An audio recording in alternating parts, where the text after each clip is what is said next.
நின்றுட்டு இருக்கார். மதுரை மாநாட்டில் சொன்னாரு, நீங்கெல்லாம் போய் ஒவ்வொரு வீடா மக்களோட சப்போர்ட் கேட்குறீங்க, நான் ஆல்ரெடி வீட்டுக்குள்ள போயிட்டு தான் மக்கள்கிட்ட வரேன். இது உண்மை. நான் பார்த்தேன் கண்படியா. நான் பாவ மன்னிப்பு கேட்டுக்கிறேன். இந்த திமுக 10 வருஷம் வேலை பண்ணதுக்காக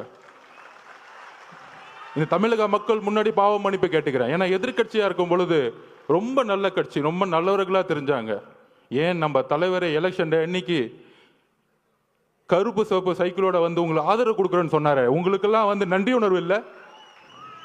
என்ன நன்றி இருக்கு?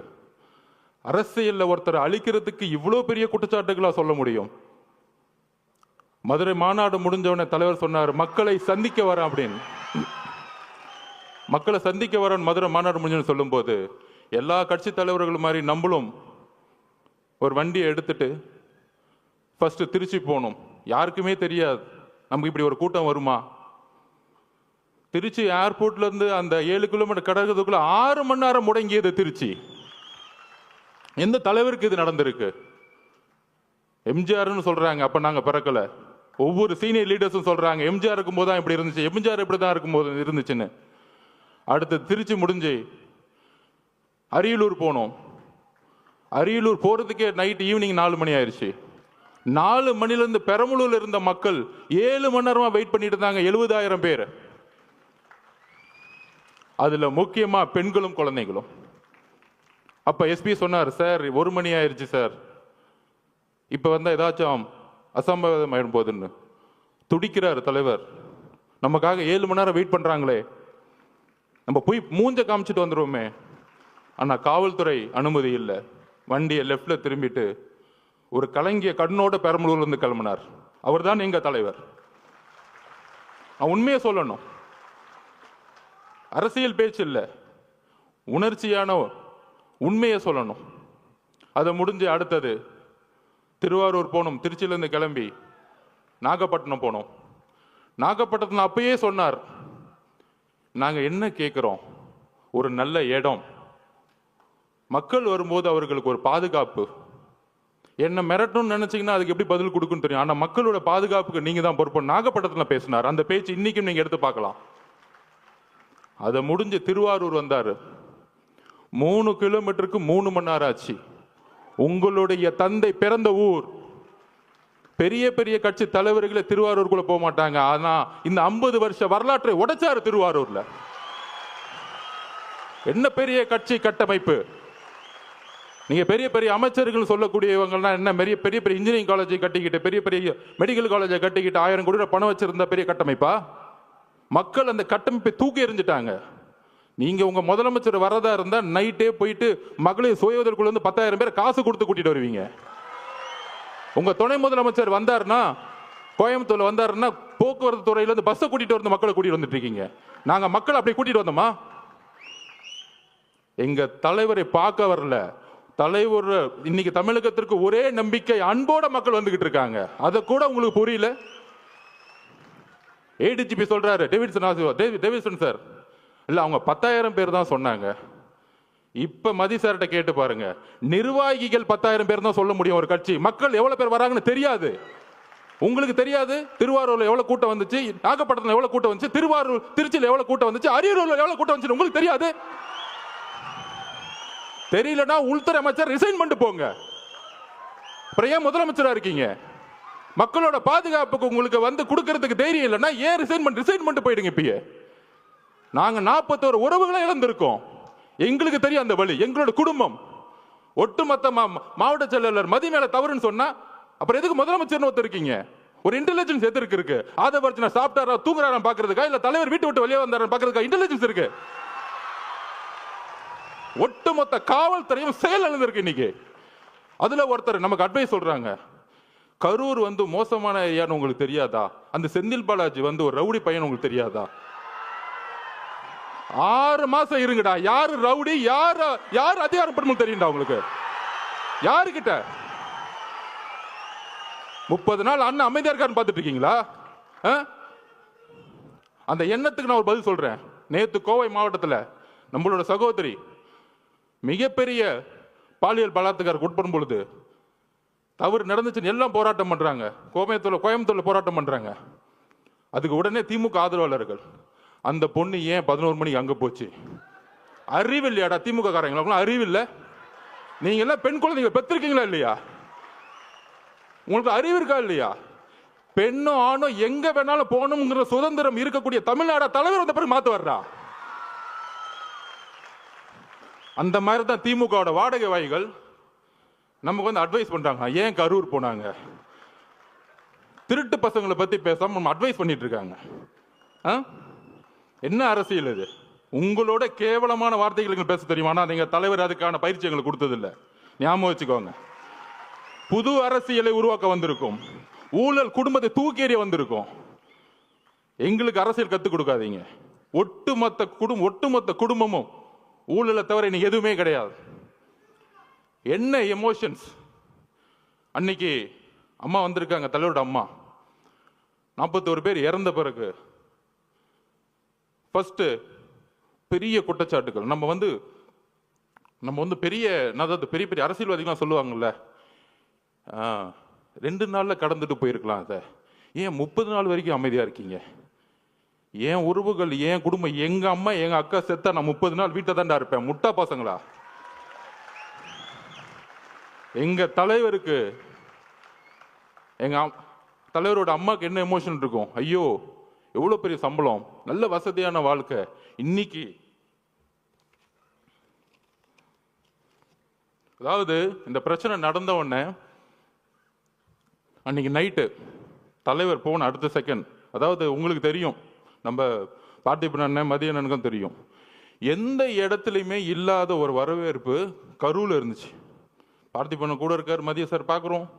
அந்த பாலத்துக்குள்ள வரும் பொழுது அவ்வளோ போலீஸ் வந்து வரவேற்று ரோப் பிடிக்கிறாங்க. கரெக்டாக அந்த 2 கிலோமீட்டர் கூட்டிகிட்டு போயிட்டு அந்த இடத்துல பஸ்ஸை நிற்க வைக்கிறாங்க. பஸ்ஸை நிற்க வச்சு தலைவரை எந்திரிச்சு பேச சொல்கிறாங்க. காவல்துறை மேலே எங்களுக்கு நம்பிக்கை இல்லைன்னா, சூழ்ச்சியே தெரியாத எங்கள் தலைவர் காவல்துறைக்கு நன்றி சொல்லுவாரா? நான் கேட்குறேன், காவல்துறைக்கு நன்றி சொல்லுவாரா? எங்களுக்கு சூழ்ச்சி தெரியல, நான் ஒத்துக்கிறேன். சூழ்ச்சியா இருக்கிறது தான் அனுபவ அரசியலா? உண்மையில அந்த அனுபவ அரசியல் எங்களுக்கு வேண்டாம். நாங்கள் உண்மையாவே இருந்துட்டு போறோம் மக்கள்கிட்ட. என் தலைவர் அப்படிதான், இங்க இருக்க ஒவ்வொருத்தரும் அப்படிதான். நல்லது செஞ்சு மட்டும்தான் இந்த கட்சிக்கு வந்திருக்கோம். ரவுடித்தனம் பண்ணி 1000 கோடி ரூபாய் காசு அடிச்சு வெளியில ஒண்ணு பேசுறது, டிவியில ஒண்ணு பேசுறது, உடனே முதலமைச்சர் அந்த அடுத்த நாள் 2 நாள் கழிச்சு, அதாவது அன்னைக்கு நைட்டு நடந்துச்சுன்னு தெரியும், நானும் பொதுச்செயலாளர் நிர்மல்குமார் எல்லாரும் போயிட்டு கரூருக்கு வெளியே நிற்கிறோம். தலைவர் போன அடுத்த செகண்ட் உங்களுக்கு தெரிஞ்சிருக்கும், மதியானம் தெரிஞ்சிருக்கும், மிகப்பெரிய லத்திச்சாச்சு அடிக்கிறாங்க. போற இடம் திவிகாவுடைய துண்டு போட்ட இடம் அடின்னு அடிச்சாங்க. இது தெரியுமா ஊடகங்களுக்கு? இல்ல ஊடகங்கள் தெரிஞ்ச வாய் தெரிஞ்சு பேச மாட்டாங்க. என்ன அடின்னா மரண அடி. ஒருத்தரும் திவிகாவுடைய துண்டோ சட்டையோ இல்ல ஒரு நீங்க இளைஞராக இருந்தீங்கன்னா அந்த கரூர்ல நிக்க முடியாது. நாங்க வெளியே வந்துட்டு பாடல நிக்கிறோம். மேல நிர்வாகத்துல இருந்து கூப்பிட்டா இல்ல வராதிங்க, இல்ல நம்ம ஒரு 500 பேரோட போனா திருப்பி ஒரு கலவரன்னு ஒரு சுச்சுவேஷன் உருவாக்குவாங்க. அப்ப நம்மளுடைய டாக்டர் பிரபுலாம் போய் ஹாஸ்பிட்டல் உள்ள இருக்கிறாங்க. அங்கிருந்து நாங்க போன் பண்ணி கேட்டுட்டு இருக்கோம், என்ன ஆச்சு, இத்தனை பேர் இறந்துட்டாங்களா? அங்கிருந்து தகவல் வருது, பெரிய பெரிய ஜட்ஜஸ் இன்னைக்கு போட்டிருக்காங்க, கரூர்ல மெடிக்கல் ஹாஸ்பிட்டல்ல சரியான உபகரணங்களே கிடையாதுன்னு ரிப்போர்ட் வருது. ஏன் பக்கத்துல பிரைவேட் ஹாஸ்பிட்டல்லாம் சேர்க்கல? அப்ப தாவேக கட்சிக்காரங்க ஹாஸ்பிட்டல் பக்கமே வரக்கூடாது, அங்கேயே வெளியேறுங்க. இவங்கெல்லாம் ஓட்டாங்க, தலைவர் ஓட்டார். யாரா ஓடுனது? வந்தா நீங்க என்ன பண்ணுவீங்க எங்களுக்கு தெரியாது. 75 வருஷம் கழிச்சு உங்களுக்கு சூழ்ச்சி என்னன்னு தெரியாது. எம்ஜிஆரையும் ஜெயலலிதாவையும் சூழ்ச்சி பண்ணி என்ன பண்ணீங்கன்னு எங்களுக்கு தெரியாது. இதே மாதிரிதான் 97 கோர்ட் ஆர்டர் வாங்கி ஜெயலலிதா அரெஸ்ட் பண்ணிட்டாங்க.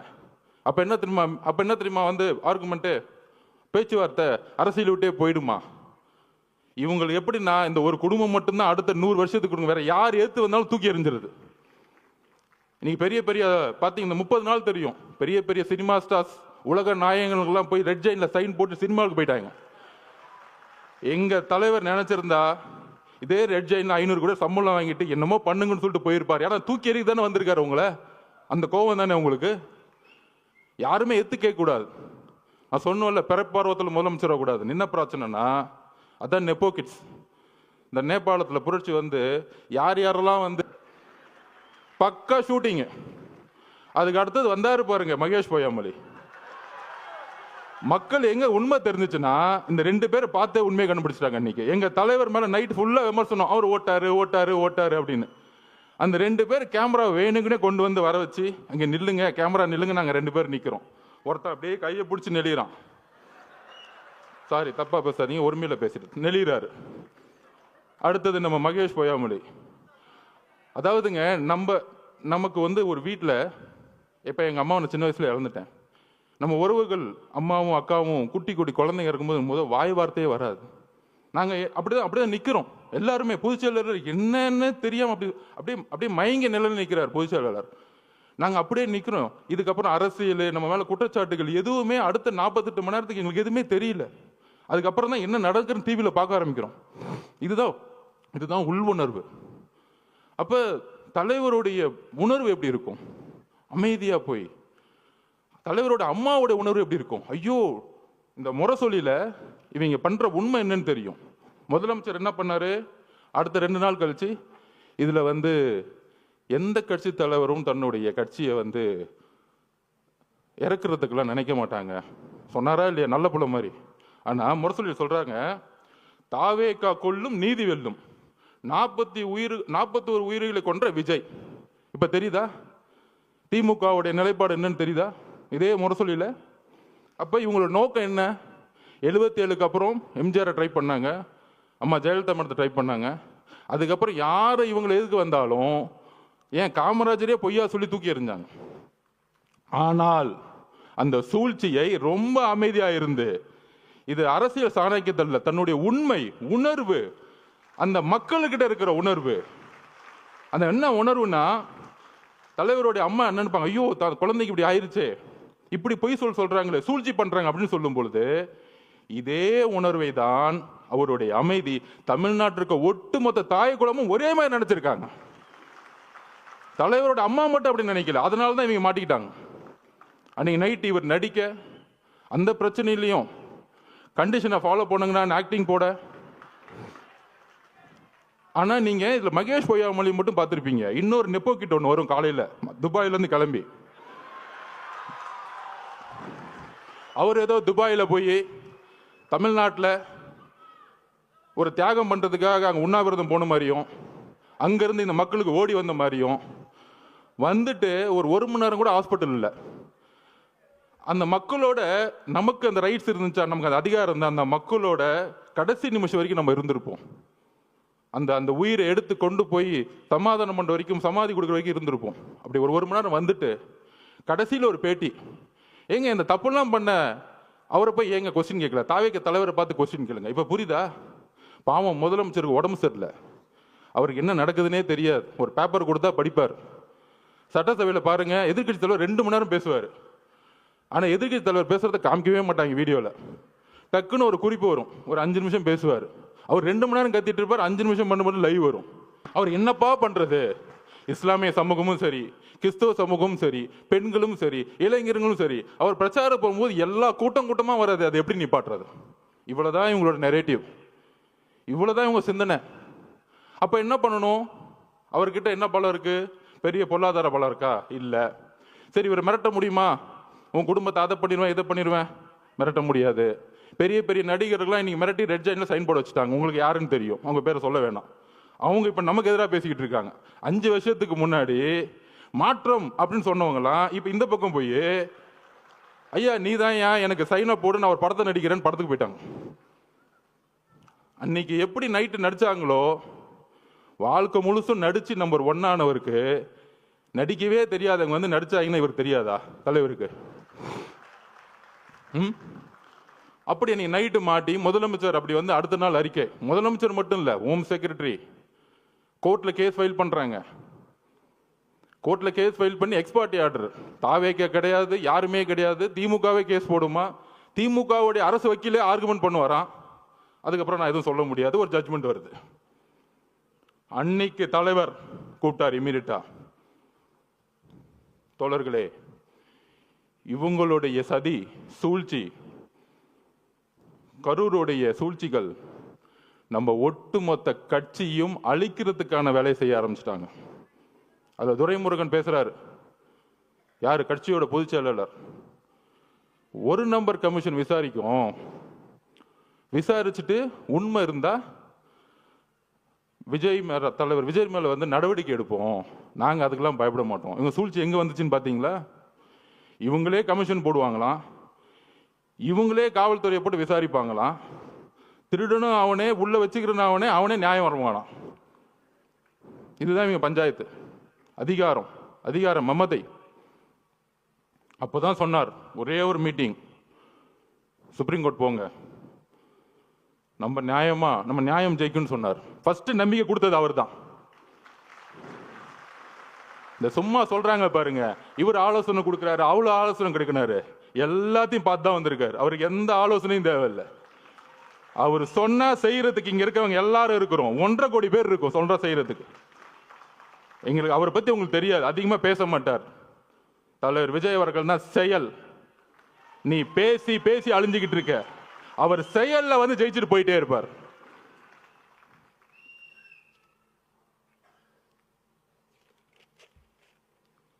அதாவது இந்த கரூர் இன்சிடென்ட், கரூருக்கு முன் கரூருக்கு அப்புறம்னு சொல்லலாம். இந்த 41 குடும்பத்தையும் தலைவர் இங்க வந்து பார்த்தாரு. ஏன் பார்த்தாரு? உடனே அனுதாபம்லாம் நம்ம அங்கதானே போகணும், இவர் ஏன் அங்க போல, கரூருக்கு ஏன் போல? அதுக்கு நான் பதில் சொல்றேன். கரூர் காவல்துறை இருக்கு பாருங்க, ஒரு வினோதமான காவல்துறை. நம்ம பார்த்திபனுக்கும் மதியனுக்கும் தெரியும். 8 நாளுக்கு முன்னாடியே 9 நாளுக்கு முன்னாடியே மனுவை கொடுக்குறாங்க.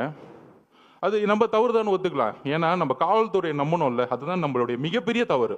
எங்களுக்கு அந்த அரசியல் தெரியல, ஒத்துக்கிறோம், சாரி, மக்களுக்கு நாங்கள் மன்னிப்பு கேட்டுக்கிறோம். அந்த ஒரு தவிர நாங்கள் எதுவும் செய்யல. எங்க மதியனோ பார்த்திபனோ பொதுச்செயலாளரோ காவல்துறை போய் நம்பினாங்க. அப்ப காவல்துறை ஒரு இடத்துல நம்ம வந்து கேட்கிறோம், ஒரு 6 இடம் கேட்கிறோம். அப்புறம் காவல்துறை இருக்க டிஎஸ்பி, ஒரு சிறப்பு வாய்ந்த நேர்மையான டிஎஸ்பி, நம்ம விஜயகாந்த் சாரோட ஒப்பிடலாம், சினிமாவில் வர மாதிரி. அவர் தான் டிஎஸ்பி செல்வராஜ் அவர்கள். அப்படி அச்சுன்னு தும்முனா கூட கட்சி எடுத்துட்டு போவார். யாரு? நம்ம செந்தில் பாலாஜிக்கு கட்சி எடுத்துட்டு போறவர் தான் அவரு. அந்த இடத்துல அப்படி ஒரு ஆளை போட்டு வச்சிருக்காங்க. இருக்கு, வந்துட்டாரு உங்க அப்பா சிபிஐ வந்திருக்காங்க, டெல்லியில இருந்து வந்திருக்காங்க. சொல்றீங்களா 600 பேரை போட்டோம், அதுல ஏடிஜிபி சொல்றாரு 500 பேரை போட்டோம், இன்னொரு அமைச்சர் சொல்றாரு இல்ல நாங்க 700 பேர் போட்டோம். அதோ எல்லாம் ஸ்டேட்மெண்ட் கொடுத்தோம். முதலமைச்சர் முதற்கொண்டு என்கொயரி பண்ணணும் இந்த விஷயத்துல, தவறா தகவல் சொன்னதுக்கு. அப்ப அண்ணன் மனு கொடுக்கிறாரு. அந்த டிஎஸ்பி பார்த்திபன் கூட சண்டை போடுறாரு. எல்லாம் பதிவு இருக்கு, எல்லாம் சொல்லுவார் அண்ணன். என்ன சண்டை? அதுல வந்து கலெக்டர் வந்து ஒரு சர்க்குலர் அனுப்புறாரு. என்ன சர்க்குலர்? 4 இடம் நீங்க எதை வேணா சூஸ் பண்ணிக்கலாம். அந்த 4 இடத்துல நம்ம கேட்ட இடம் ரவுண்டானா, கரெக்டான பார்த்திபன் லைட்டஸ்ட் ரவுண்டானா கேட்கிறோம். இது ஆல்ரெடி கவர்மெண்ட் சர்க்குலர் கொடுத்துருக்க இடம், இதை டிஎஸ்பி அனுப்புறாரு. ஆனா அடுத்த நாளே உத்தரவு வந்திருக்கும், அச்சுன்னு தும்பிட்டார்ல அவரு, ஊருக்குள்ள கூட்டிட்டு வராத. ஏன் ஊருக்குள்ள கூட்டிட்டு வரக்கூடாது?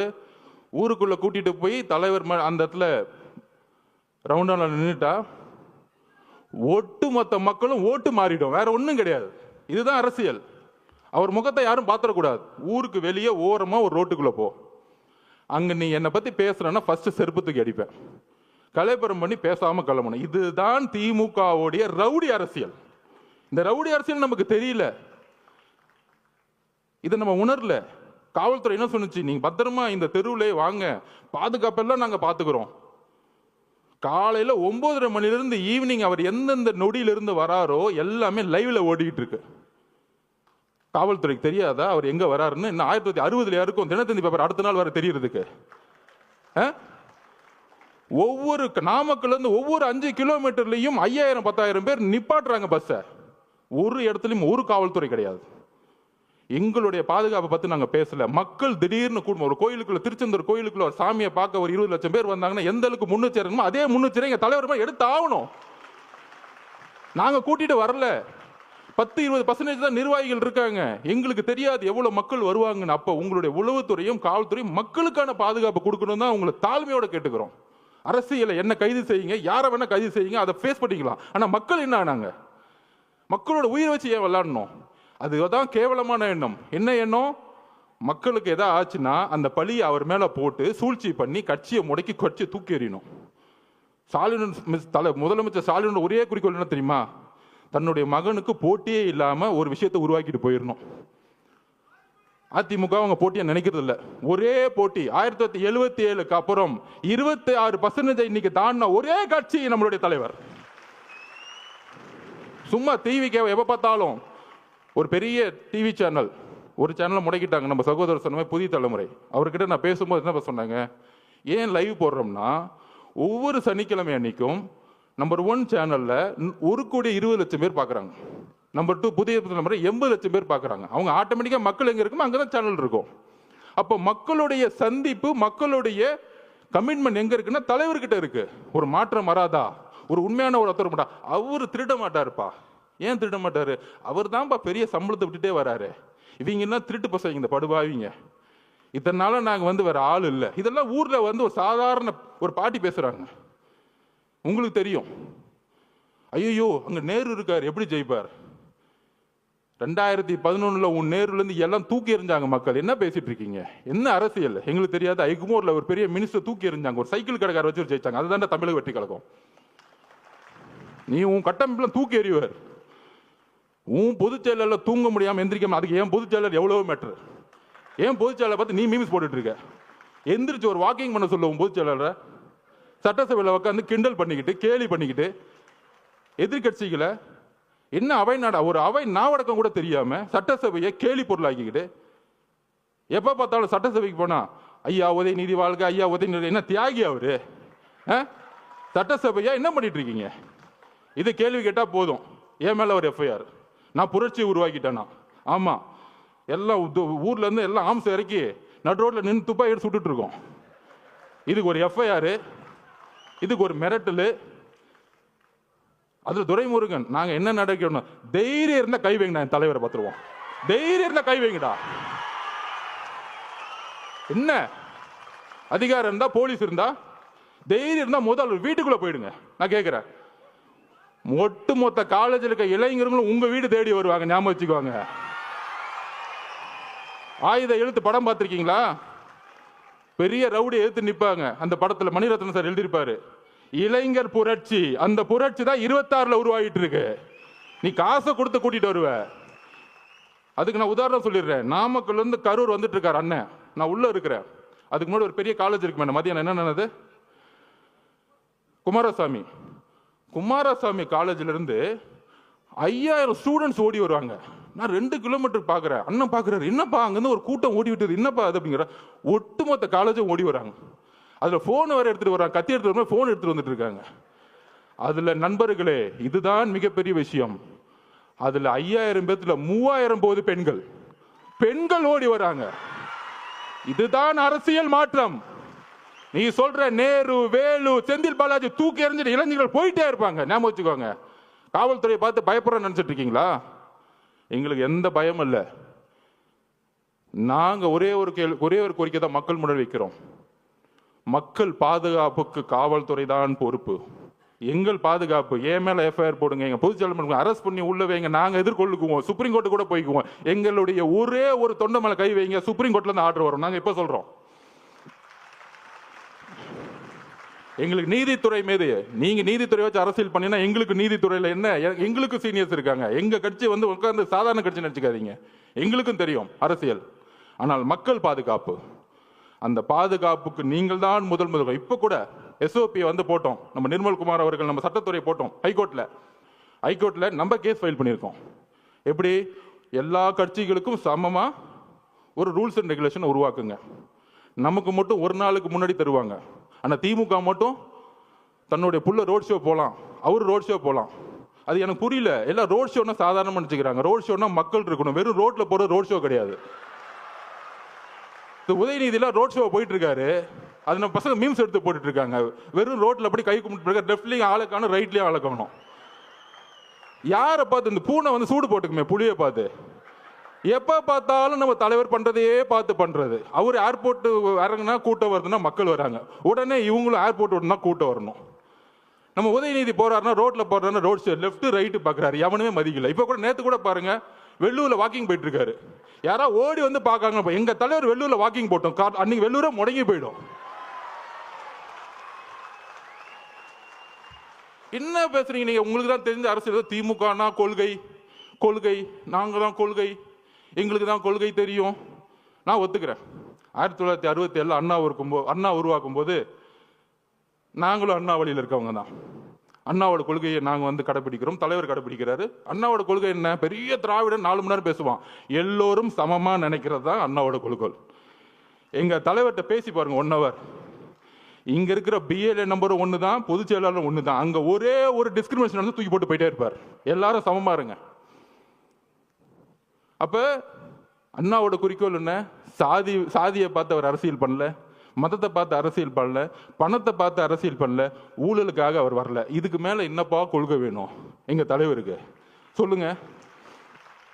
நீ 10 மணி நேரம் மேடை போட்டு பேசுற வாழ்க்கையில் கடைபிடிச்சிட்டு போயிட்டே இருக்கிறார். நீ மேடை போட்டு எதுவும் கடைபிடிக்க மாட்டேன்னு எல்லாருக்கும் தெரியும். அதுக்கப்புறம் கலைஞர் வந்தாரு. நான் ஒத்துக்கிறேன், கலைஞர் மேல பெரிய விமர்சனம் 2 விஷயம் இருக்கு. குடும்ப ஆட்சியும் ஊழலும், அதுல பெரிய விமர்சனம். இன்னொன்னு சமூக நீதியை கொஞ்சம் உருவாக்குனாரு, அதுல எங்களுக்கு எந்த விதமான இல்லை. ஏன்னா தலைவருக்கு கலைஞரே பிடிக்கும், அதை கூட நாங்கள் ஒத்துக்கிறோம். இப்போ இருக்கிற ஸ்டாலின் திமுக இருக்கு, அவர் விமர்சனம் பண்ணி பிரோஜனம். அவருக்கு உடம்பு சரியில்லை, அவர் நடந்துகிட்டு இருக்காரு, ஆனா சுத்தியில் என்ன நடக்குன்னு தெரியாது. கரூர்ல பேட்டி கேட்குறாங்க, வந்தாரு, எழுப்பி விட்டாங்க. ஐயோ உங்க பையனுக்காக போங்க, அப்போதான் பழியெல்லாம் தூக்கி விஜய் சார் மேல போட முடியும், நீங்க தயவு செஞ்சு எந்திரிச்சு போங்கன்னு சொன்னா அவரும் வந்துட்டாரு. 5 வருஷமா எந்த சாவுக்கும் போலையாம். போன்ல அஜித் குமார் கூப்பிட்டு அம்மா மன்னிச்சுக்கோமான்னு சொல்லுவாராம். ஆனா தாவேகா மேல குற்றம் சொன்ன கிளம்பினாரு பாருங்க சார்ட்டர் ஃபிளைட் பிடிச்சு. அந்த சார்ட்டர் ஃபிளைட்டை எப்போ புக் பண்ணாங்க, எப்படி வந்துச்சு, எப்படி நைட்டோட டேட்டா கிளம்பினாருன்னா அடுத்து சிபிஐ என்கொயரி வச்சுக்கலாம். அதை அப்புறம் வச்சுக்குவோம். அதுக்கு தான் உச்ச நீதிமன்ற நீதிபதி போட்டிருக்காங்களே, அவர் வரட்டும், பெரியவர் வரட்டும், அங்க நம்ம முறையிடுவோம். அங்க அப்ப அவருடைய குறிக்கோள் இன்னைக்கு வந்து ஸ்டாலின் திமுக என்ன தெரியுங்களா? ஒண்ணுமே இல்லை. அவர் உடம்பு சரியில்லை, அமைதியாயிட்டாரு. சட்டசபையில் ஒரு பேப்பர் கொடுப்பாங்க, ஒரு மீடியா மீட்டிங்னு வச்சுக்குவாங்க, அவர் வந்து பேசுவாரு. இன்னொன்னு கூட பசங்க ட்ரோல் பண்ணாங்க, நம்ம பசங்க இருக்காங்களே ஜென்சி பசங்க, அடுத்த கேள்வி இவரே சொல்லுவார் மீடியால, அந்த கேள்வி தான் நான் பதில் சொல்றேன் அப்படின்னு. இதுதான் ஸ்டாலின் திமுக. ஆனா அதை இயக்கக்கூடியவங்க 2 பேர், மருமக மக. எனக்கு அங்க தெரியும் என்ன சிஸ்டம்னு எனக்கு தெரியும், நான் அடிக்க முடியும். உன் டிஎன்ஏ எனக்கு தெரியும், என்ன தப்பு பண்ணுவீங்கன்னு எனக்கு தெரியும். எம்ஜிஆருக்கு அப்புறம் அந்த கட்சியை தெரிஞ்ச ஒரு ஆள் நான் தான். உங்க டிஎன்ஏ, உங்க துரோகம் எல்லாம் எங்களுக்கு தெரியும். அப்ப அண்ணங்கிட்ட அப்பயே சொன்னானே, இதெல்லாம் பண்ணுவாங்க, இந்த சூழ்ச்சிக்கெல்லாம் பண்ணுவாங்க, சுப்ரீம் கோர்ட்டு நீங்க சொன்ன உடனே போயிடலான்னு. 16வது நாள் அமைதியாயிட்டோம். இன்னைக்கு ஸ்டாலின் சாரோடைய திமுக மருமக, மகன் ஒரு லெவல்ல இருப்பார், மருமகன் சீஃப் செக்ரட்டரி. தாவேக்காவை எப்படி அழிக்கணும், இதுதான் அஜெண்டா. அதுக்கு தான் பெண்ணு 20 கோடி. அந்த 27 இருந்து அந்த கோர்ட், சுப்ரீம் கோர்ட் ஓப்பன் ஆகிற டைம் 8 நாள். ஒன்று லீகல் ஃபைட், மீடியா நம்ம திறக்கவே முடியாது, எல்லாரும் கைது, மாவட்ட செயலர் கைது, எல்லாரும் ஓட விடு. அன்னைக்கு காலில் நிர்மல்குமார் அவர்கள் உயர் நீதிமன்றத்தில் போய் மென்ஷன் பண்ணார். இன்னைக்கு 28ஆம் தேதி சண்டே மார்னிங் அறிவு சார் எல்லாரும் போய் ஐயா உயர் நீதிமன்றத்தில் போய் ஐயா தப்பு நடந்திருக்கு, போஸ்ட்மார்ட்டம் அவசரமாக பண்ணிக்கிட்டு இருக்காங்கன்னு ஒரு மனுவை கொடுக்குறாரு. அவர்கிட்ட பேசுறாரு நிர்மல்குமார் அவர்கள். காலங்காத்தால் நாங்களே வந்து தலைவர்கிட்ட சொல்லிட்டு அண்ணா தப்பு நடக்குதுன்னு நம்ம. ஆனால் அன்னைக்கு அந்த கேஸ் எடுக்கல. உயர் நீதிமன்றம் வெக்கேஷன் கோர்ட்டில் ஆயிடுச்சு. எல்லா தகவலையும் சொன்னோம். அந்த ஒரு வாரம் நீதித்துறைக்கும் போக முடியல, மீடியாக்கிட்டையும் போக முடியல. ஏன் மீடியாட்ட போக கூட அவங்க மட்டும்தான் பேசுறது கேட்கணுமா? அதில் ஒருத்தர் மீச வச்சிருக்கலாம் பேசிட்டு இருப்பார், சட்டையை பிடிச்சி ஒன்று அடிக்கணும், வெளியே வந்து தொடரா பார்ப்போம். மீடியானா ஒட்டுமொத்த 2 கோடி மக்களோட உணர்வு நாங்க இருக்கிறோம், தைரியத்தை தொடுங்க பார்ப்போம். வேண்டாம், எங்களுக்கு அந்த அரசியல் தெரியாது, ரவுடி அரசியல், கேவலமா பேசக்கூடிய அந்த மாதிரி ஒருமையில பேசக்கூடிய எங்களுக்கு தேவையில்லை. ஆனால் மக்களுடைய இறப்புக்கு இன்னும் எங்களுக்கு வழி இருக்கு, அந்த உணர்வு எங்களுக்கு இருக்கு. இப்ப எழுதில நாங்க பேசல, மனசுல இருந்து வருது. இந்த 40 நாள் என்ன பண்ணீங்க, எங்க மக்களுக்கு என்ன பண்ணீங்க? நான் சொன்னேன் பாருங்க, அதை விட்டுட்டேன். நம்ம செல்வராஜ் அப்படி அவங்கள போட்டு 25ஆம் தேதி இல்ல நீங்க இந்த இடத்துக்கு தான் போகணும், இல்லைன்னா கேன்சல், அவர்கிட்ட மிரட்டுறாரு பார்த்திபன்ட்ட. அதெல்லாம் இருக்கு, இந்த இடத்துக்கு மட்டும்தான் நீங்க வரணும், இல்லைன்னா இந்த இடமே கேன்சல். அப்ப திருப்பியும் ஒரு 2-3 நேரம் கழிச்சு ரொம்ப பக்குவமா பாசமா, பிரதர் நீங்க தயவு செஞ்சு ஒத்துக்குவாங்க, நாங்க பாதுகாப்பு கொடுக்குறோம் அப்படின்னு இறக்கப்பட்டு பேசின உடனே செல்வராஜோட பொய் வாக்குறுதிகளை நம்பி அதை சைன் போட்டுட்டாங்க. அதுல என்ன பொய்? 25ஆம் தேதி தான் அவங்க மனு கொடுத்தாங்க, நாங்கள் 26 ஒத்துக்கிட்டோம், 27 நடந்துருச்சு. 10 நாளாக கத்திரிட்டு இருக்காங்க மாவட்ட நிர்வாகம், எங்களுக்கு அந்த வேணாம், அந்த இடம் வேணாம், இடம் வேணாம். இப்போ தெரிஞ்ச அந்த சூழ்ச்சி. அப்போ இந்த சூழ்ச்சி நடந்து முடிஞ்ச உடனே இந்த 16 நாள் என்னென்னலாம் சூழ்ச்சி பண்ணாங்க, இந்த முரசொலி என்ன எழுதுச்சு, பத்திரிகையாளர்கள் என்ன எழுதுனாங்க, எல்லாம் தெரியும்.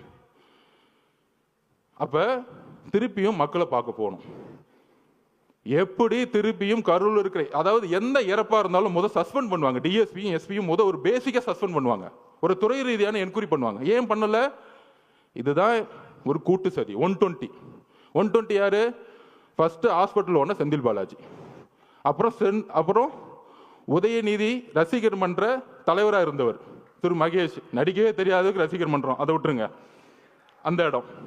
3வது காலங்காத்தால் துபாயிலேருந்து வந்தவர். ஆக்சுவல் 120 இவங்க தான், கூட்டு சதியே இவங்க தான். ஏன் திண்டுக்கல்லேருந்து பெரியசாமி என்ன வரல?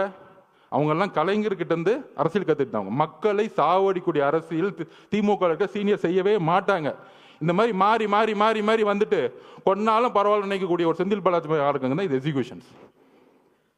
இது நான் தனிப்பட்ட விமர்சனம் பண்ணுறேன். அதுக்கான விஷயத்தை நம்ம சொல்லுவோம். நம்ம போய் என்கொயரி ஆஃபீஸர்கிட்ட ஒரு திருநான்னு வச்சுக்குவாங்க, எனக்கு உங்க மேலே சந்தேகம் இருக்குன்னு சொல்லிட்டாலே அவங்க பார்த்துக்குவாங்க. வரிசையாக இருக்குதுல்ல. அப்போ திருப்பியும் தலைவர் போனா, தலைவர் பாதுகாப்பு ஓகே, அதில் ஒரு மண்டபம் கொடுக்குறாங்க. நம்ம பார்த்திபனுக்கு தெரியும் என்ன மண்டபம் கொடுக்குறாங்க அப்படின்னா, கரூர்ல இருந்து வெளியே தள்ளி போய் காம்பவுண்டே இல்லாமல் வெறும் ஷெட்டு வச்சுக்கிட்டு ஒரு மண்டபம். மித்த மண்டபம் எல்லாருமே பிரைவேட் மண்டபம்லாம் சொல்லி வச்ச மாதிரி, உங்களுக்கு தான் காவல்துறையே மண்டபம் கொடுக்குறாங்களே, எங்ககிட்ட நாங்கள் எப்படிங்க கொடுக்க முடியும்? ஆல்ரெடி எல்லாம் சொல்லிட்டாங்க, கிளியரன்ஸ். இந்த உண்மையை தெரிஞ்சுக்கணும். ஏன் இந்த விமர்சனத்துக்கு பதில் சொல்லணும்னா, தலைவர் விமர்சனத்துக்கு பதில் சொல்லி பழக்கம் இல்லை. ஆனால் அங்கே ஏன் போல அப்படிங்கிற விஷயத்த அந்த மக்களுக்கு சொல்லணும், பாதிக்கப்பட்ட எங்கள் குடும்பத்துக்கு நாங்கள் சொல்லணும். அதுக்கான வாய்ப்பு இது வரைக்கும் நாங்கள் கிடைக்கல. தலைவரும் வாயை திறந்து அவங்ககிட்ட சொல்லலை. அங்கே தான் அந்த அவருடைய உண்மை இருக்கு. எவ்வளோ கடுமையான ஒரு நேரம் ஒரு தலைவருக்கு, உறவுகளை இழந்து பார்க்க முடியாம 30 நாள் வீட்டுக்குள்ள இருந்து பார்க்கவே முடியாத சூழலை உருவாக்கிய ஒரு அரசு, காவல்துறை, மீடியா இதெல்லாம் பார்த்துக்கிட்டு பொய்யையும் உள்வாங்கிக்கிட்டு கடைசியில இதே இடத்துல அவர் வந்து பார்த்தாரு. யாருமே இல்லை, தனியா பார்த்தார்.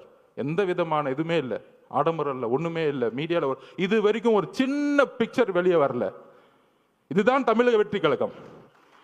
மக்களுடைய உணர்வை வைத்து அரசியல் பண்றது தமிழக வெற்றி கழகம் கிடையாது. அவரை பார்த்துட்டு 10 நிமிஷம் சாப்பிடல, 9 மணிலேருந்து 6 மணி வரைக்கும் தன்னுடைய கண்ணீரை மட்டுமே அவங்க முன்னாடி நின்றுட்டு இருந்தார். ஒரு மிகப்பெரிய ஆளுமை, தமிழ்நாட்டின் மிகப்பெரிய எதிர்காலம், முதலமைச்சர், ஒரு மிகப்பெரிய நடிகர், திரையில மக்கள் கொண்டாடக்கூடியவர். ஆனால் மக்கள் முன்னாடி அழுது கண்ணீரை சேர்ந்து அந்த 30 நாள் அம்மா, அக்கா, குழந்தைங்களை பார்த்து அதுக்கப்புறம் என்னால் பேச முடியல. என்னெல்லாம் பேட்டி கொடுத்தாங்க தெரியும். அப்படி நடந்துச்சா எனக்கு இது வரைக்கும் உள்வாங்க முடியல. அவர் அப்படி பார்க்க முடியுமா அப்படின்னு. ஆனால் 9 மணி நேரம் கண்ணீர் விட்டு சிந்திய ஒரே தலைவர் எங்களுடைய தலைவர். உங்களை மாதிரி நைட்டு 3 மணிக்கு மலர் விலையம் வச்சுட்டு 7வது நாள்ல உங்களுடைய ஹெல்த் மினிஸ்டர் வச்சுட்டு இட்லி கடை படம் பார்க்க போற, இட்லி கடை படம் பார்த்தா எங்க தலைவர் கிடையாது. அப்படி ஒரு கட்சி கிடையாது எங்களுது. அப்ப அந்த வலியை ஒட்டுமொத்த தமிழ்நாடும் பார்க்கக்கூடிய எங்க தலைவர் 41 குடும்பத்தையும் அன்றைக்கு தத்தெடுத்தார். வாழ்க்கை முழுவதும் இந்த கட்சி தத்தெடுத்தது.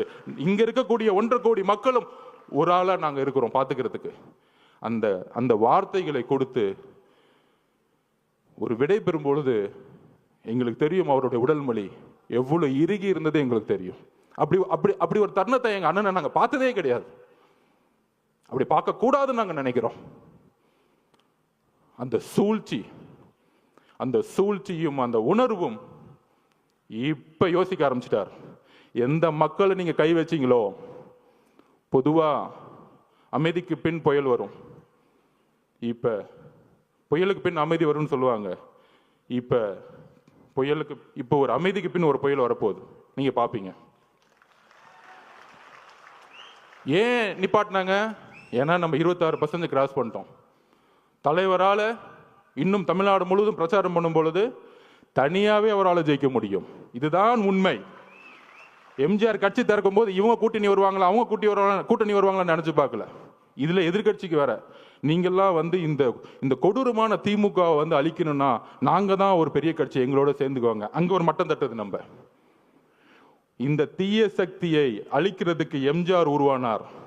அதுக்கப்புறம் அம்மையார் ஜெயலலிதா அவர்கள் அதை வந்து உருவாக்குனாங்க. அதுக்கப்புறம் ஒரே தலைவர், எங்களுடைய தலைவர் மட்டும்தான் இந்த தீய சக்தியை தூக்கி போட முடியும். அதுல நாங்க தெளிவா இருக்கிறோம். நண்பர்களே, ரீசெண்டா நம்ம இந்தியாவுடைய பெண்கள் அணி வெற்றி பெற்றதை பார்த்துருப்பீங்க. 83க்கு அப்புறம் 25, 83ல் ஆண்கள் அணி ஜெயிச்சது கபில் தேவ் ஜெயிச்சாரு. அதுக்கப்புறம் பெண்கள் அணி ஜெயிச்சாங்க. அவங்க வெற்றி பெற்ற பிறகு சொன்ன வார்த்தைகளும் வழிகள் என்ன தெரியுமா?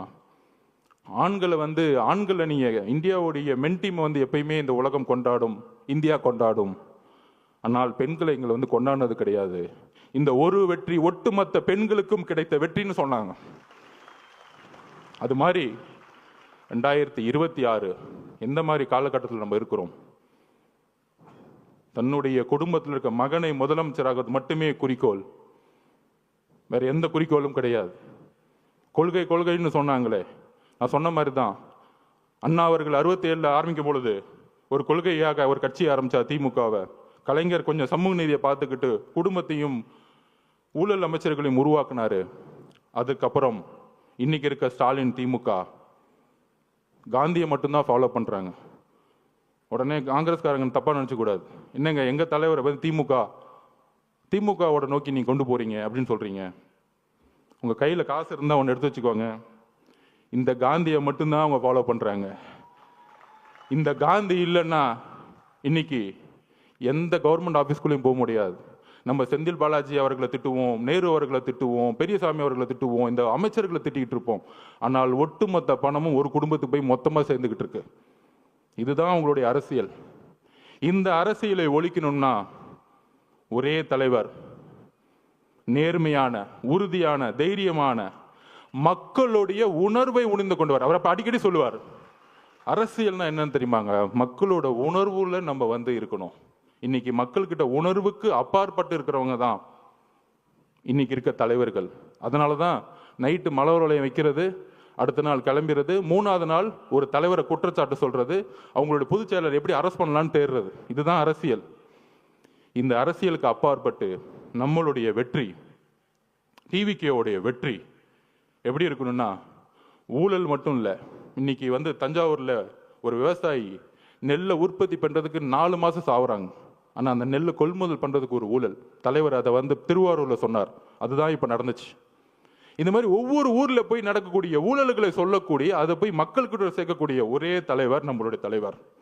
வரக்கூடிய 2026 வெற்றி நம்ம தலைவரை முதல்வராக்குவது மட்டும் இல்லை. அவர் ஏதோ முதலமைச்சர் ஆகணும், ஒரு பதவி வெறி இருக்கு, அதிகார வெறி இருக்கு, கிடையாது. ஒரு விவசாயிக்கு குறைந்தபட்ச கூலியை உருவாக்க வேண்டும். இன்னைக்கு நம்ம பேசிட்டு இருக்க நேரத்தில்